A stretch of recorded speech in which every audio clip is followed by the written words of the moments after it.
ಪ್ರಭಾಕರ್ ಅವ್ರಿಗೆ 2 ಸಲ ಎಚ್ಚರ ಆಗಿದೆ. ಒಂದು ಸಾರಿ ಅವ್ರ ತಮ್ಮನ ಹೆಸರನ್ನ ಕೂಗಿದ್ದಾರೆ, ಮತ್ತೊಂದು ಸಾರಿ ನರ್ಸ್ ಮೇಲೆ ಅಟ್ಯಾಕ್ ಮಾಡಿದ್ದಾರೆ. ಇದರಿಂದ ಅವ್ರ ಬ್ರೈನಲ್ಲಿ ಯಾವುದೋ ಸೀರಿಯಸ್ ವಿಷಯ ನಡೀತಾ ಇದೆ ಅಂತ ಅರ್ಥ ಆಗುತ್ತೆ. ಸೀರಿಯಸ್ ಅಂದರೆ ಏನರ್ಥ ಡಾಕ್ಟರ್? ಅವ್ರ ಬ್ರೈನ್ಗೆ ಇಂಜುರಿ ಆಗಿರೋದ್ರಿಂದ ಅದು ಚೇತರಿಸ್ಕೊಳ್ಳೋದಕ್ಕೆ ಪ್ರಯತ್ನ ಮಾಡ್ತಾ ಇದೆ. ಅವರ ಲೈಫಲ್ಲಿ ಮರೆಯೋಕ್ಕಾಗದೇ ಇರೋ ಯಾವುದೋ ಒಂದು ಘಟನೆನ ನೆನಪು ಮಾಡ್ಕೊಳ್ಳೋದಕ್ಕೆ ಬ್ರೈನ್ ಪ್ರಯತ್ನ ಮಾಡ್ತಾ ಇದೆ. ಅದರ ಒತ್ತಡದ ಪರಿಣಾಮದಿಂದ ಈ ಥರ ಆಗ್ತಾ ಇದೆ.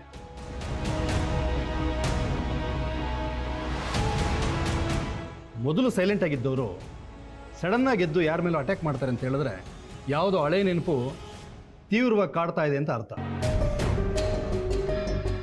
ಯಾರ ಜೊತೆಲೂ ಅವರು ಜಗಳ ಮಾಡ್ಕೊಂಡಿದ್ದು ನೆನಪಿರ್ಬೋದು.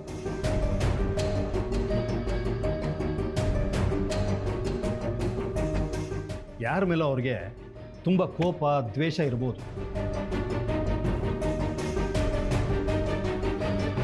ಡಾಕ್ಟರ್, ಇದರಿಂದ ಮುಂದಕ್ಕೆ ಅವ್ರಿಗೇನು ಸಮಸ್ಯೆ ಆಗಲ್ಲ ಅಲ್ವಾ? ಅದನ್ನು ಈಗಲೇ ಹೇಳೋಕ್ಕಾಗೋದಿಲ್ಲ.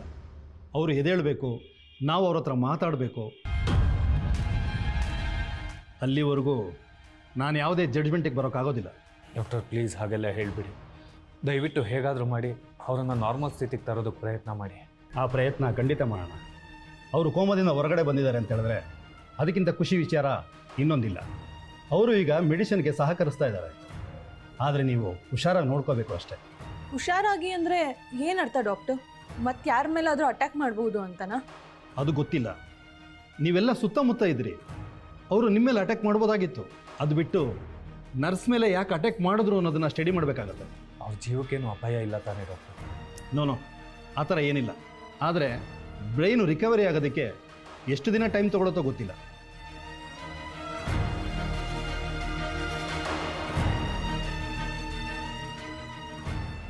ಪ್ರಾಣಕ್ಕೇನು ಅಪಾಯ ಇಲ್ಲ ಅಂತ ಹೇಳಿದ್ರು ಅವ್ರು ಎದ್ದ ಮೇಲೆ ಹೇಗೆ ಬೇಕಾದ್ರೂ ಬಿಹೇವ್ ಮಾಡ್ಬೋದು.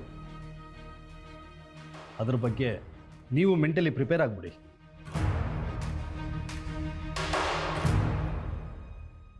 ಅವ್ರು ಏನು ಮಾತಾಡ್ತಾನೆ ಅನ್ನೋದನ್ನು ನೋಡಿದ ಮೇಲೆ ಅವ್ರಿಗೆ ಏನು ಟ್ರೀಟ್ ಮಾಡಬೇಕು ಅನ್ನೋದನ್ನು ಸ್ಟಡಿ ಮಾಡ್ತೀನಿ.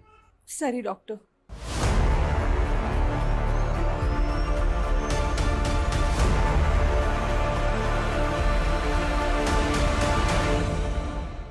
ಇನ್ನು ಏನು ಯೋಚನೆ ಮಾಡ್ತಾ ಇದೆಯಾ ಸಂಯುಕ್ತ?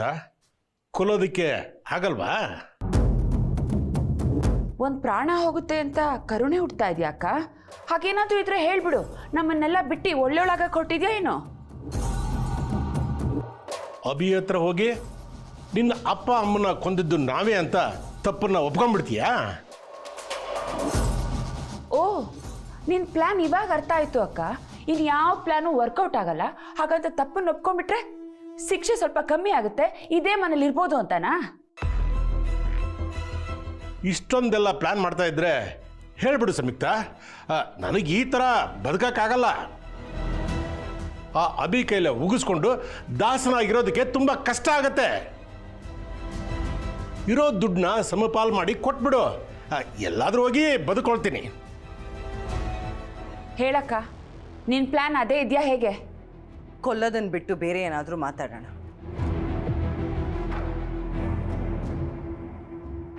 ಮಮತಾ, ಇದೆಲ್ಲ ವರ್ಕೌಟ್ ಆಗಲ್ಲ. ಹುಲಿ ಬೇಟೆ ಆಡೋದನ್ನ ನಿಲ್ಲಿಸ್ಬಿಟ್ಟಿದೆ,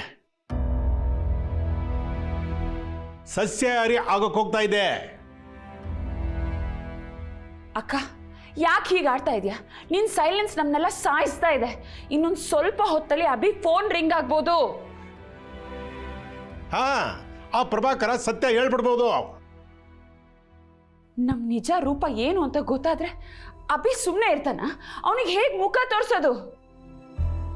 ಕ್ಯಾಕರಿಸಿ ಮುಖಕ್ಕೆ ಹೋಗ್ದು ಕೊಲೆ ಪಾತಕರ ಇಲ್ಲಿಂದ ಹೊರಡಿ ಅಂತ ಒದ್ದೊಡಿಸ್ತಾನೆ. ಯಪ್ಪ, ನನಗೆ ಈ ಕಲ್ಪನೆ ಕೂಡ ಮಾಡ್ಕೊಳಕ್ಕಾಗ್ತಾ ಇಲ್ಲ. ಒಂದು ಕೆಲಸ ಮಾಡಿ, ನೀವಿಬ್ರು ಪ್ಯಾಕ್ ಮಾಡಿಕೊಂಡು ಇಲ್ಲಿಂದ ಹೊರಟು ಬಿಡಿ. ಏನು ಹೇಳ್ದೆ ಅಕ್ಕ? ಯಾಕೆ ಹೊರಡಕ್ಕೆ ರೆಡಿ ಆಗಿದ್ದೀರಾ ಅಲ್ವಾ? ಹೊರಡಿ. ಹಾಗಾದ್ರೆ ಇಷ್ಟೇನಾ? ಆಟ ಮುಗೀತಾ?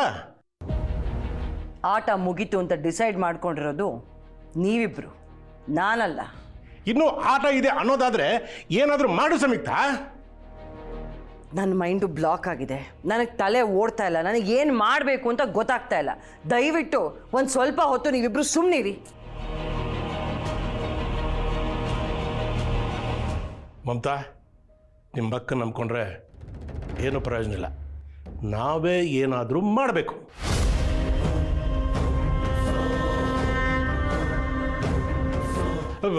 ಮತ್ತೇನು ಮಾಡೋದು ಸಂಯುಕ್ತ? ಯಾವುದಾದ್ರೂ ಒಂದು ಆಸರೆ ಹುಡುಕ್ಲೇಬೇಕು. ದೇವರೇ ಬರ್ತಾನೆ, ಕಾಪಾಡ್ತಾನೆ ಅಂತ ಕುಡಿದ್ರೆ ಮುಳುಗಿ ಸಾಯ್ತೀವಿ. ಮಮತಾ, ನೀನೇ ಏನಾದರೂ ಮಾಡಮ್ಮ. ನಾನು ಏನು ಮಾಡಬೇಕು ಅಂತ ಯೋಚನೆ ಮಾಡ್ತೀನಿ.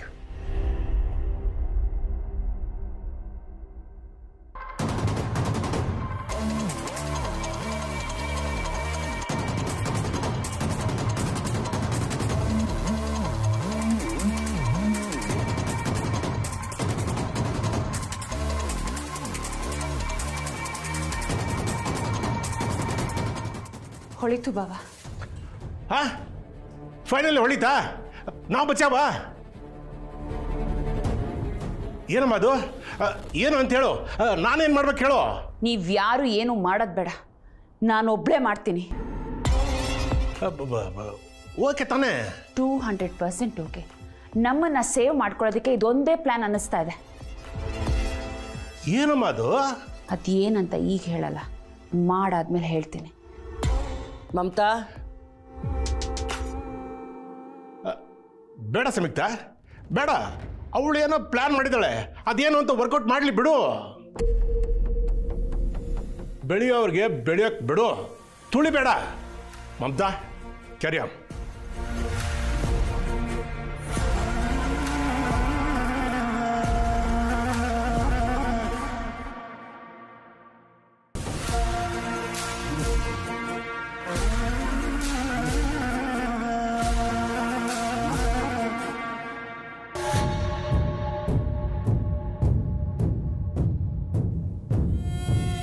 ಹಲೋ ಡಿಂಪಿ, ಇಮಿಡಿಯೇಟಾಗಿ ಮನೆಗೆ ಬಾ.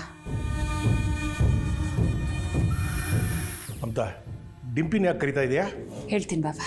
ನಿಮ್ಮ ಅಕ್ಕನಿಗೆ ಹೇಳಿದೆ ಪರವಾಗಿಲ್ಲ, ನನಗಾದ್ರೂ ಏನು ಅಂತ ಹೇಳು.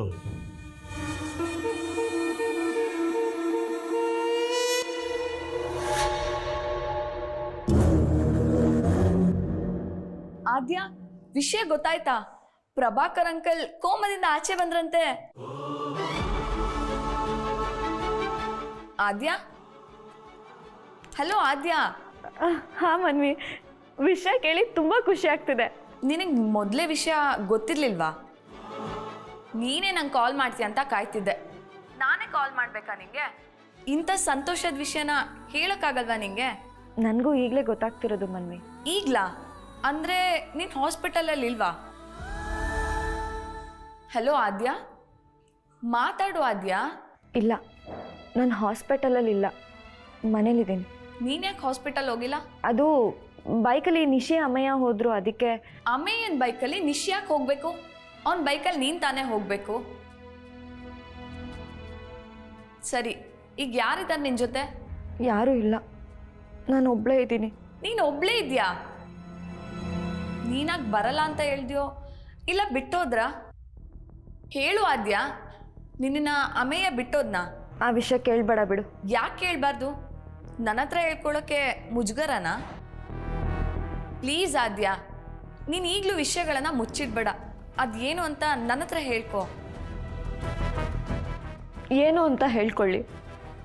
ಅಮ್ಮಯ್ಯ ನನ್ನನ್ನು ಕರ್ಕೊಂಡು ಹೋಗ್ಲಿಲ್ಲ ಅಂತ ಹೇಳ್ಕೊಳ್ಳ, ಅಥವಾ ಅವ್ನು ನನ್ನ ಜೊತೆ ಮಾತೇ ಆಡ್ತಿಲ್ಲ ಅಂತ ಹೇಳ್ಕೊಳ್ಳ, ಅಥವಾ ಅವ್ನು ನನ್ನ ಮೇಲೆ ಕೋಪ ಮಾಡ್ಕೊಂಡಿದ್ದಾನೆ ಅಂತ ಹೇಳ್ಕೊಳ್ಳ? ಹೇಳು ಮನ್ವಿ, ನಾನು ಎಷ್ಟು ಅಂತ ರಿಕ್ವೆಸ್ಟ್ ಮಾಡ್ಕೊಳ್ಳಿ, ಆದರೆ ಅವ್ನು ಕನ್ವಿನ್ಸೇ ಆಗ್ತಿಲ್ಲ ಮನ್ವಿ. ಅವನಿಗೆ ನಾನು ಶ್ರಾವಣಿ ಅದಕ್ಕೆ ವಿಷಯದಲ್ಲಿ ಸುಳ್ಳು ಹೇಳಿದೆ ಅಂತ ಇನ್ನೂ ಕೋಪ ಇದೆ. ನಾನು ಹೇಗೆ ಕ್ಷಮೆ ಕೇಳಲಿ ಹೇಳು? ಯಾರಿಗೆ ಹೇಳ್ಕೋಬೇಕು ಅಂತ ಗೊತ್ತಾಗ್ತಿಲ್ಲ. ತುಂಬಾ ಹರ್ಟ್ ಆಗ್ತಿದೆ ಮನ್ವಿ. ಆಯಿತು, ನಿನ್ನ ಪರಿಸ್ಥಿತಿ ಅರ್ಥ ಆಗ್ತಿದೆ. ಸ್ವಲ್ಪ ಸಮಾಧಾನ ಮಾಡ್ಕೊ. ನಾನು ಸಮಾಧಾನ ಮಾಡ್ಕೊಂಡೇ ಇದ್ದೀನಿ. ಯಾರಿಗೂ ಏನೂ ವಿರೋಧ ಮಾಡ್ತಿಲ್ಲ, ಯಾವ ವಿಷಯಕ್ಕೂ ಹಠ ಕೂಡ ಮಾಡ್ತಿಲ್ಲ. ಎಲ್ರಿಗೂ ನಾನು ನಡ್ಕೊಂಡ ರೀತಿಗೆ ಬೇಜಾರಾಗಿದೆ, ಅದಕ್ಕೆ ನಾನೇ ಹೊಣೆ. ಆದರೆ ನನಗೀಗ ತುಂಬ ಒಂಟಿತನ ಕಾಡ್ತಿದೆ ಕಣೆ. ಅಮ್ಮಯ್ಯ ಯಾಕೆ ನನ್ನನ್ನು ಅರ್ಥ ಮಾಡ್ಕೊಳ್ತಿಲ್ಲ? ಯಾಕೆ ಇಷ್ಟೊಂದು ಹಠ ಮಾಡ್ತಿದ್ದಾನೆ? ಅಮೇಯಂಗೆ ಬುದ್ಧಿ ಕೆಟ್ಟಿದೆ ಅನ್ಸುತ್ತೆ. ನೀನು ಟೆನ್ಷನ್ ಮಾಡ್ಕೊಬೇಡ ಆದ್ಯ. ನಿನ್ನ ಮನೇಲಿ ಬಿಟ್ಟು ಹೋಗಿದ ತಕ್ಷಣ ಅವನೇನು ಹೀರೋ ಆಗಲ್ಲ, ಎಲ್ಲ ಸರಿ ಹೋಗುತ್ತೆ ಬಿಡು.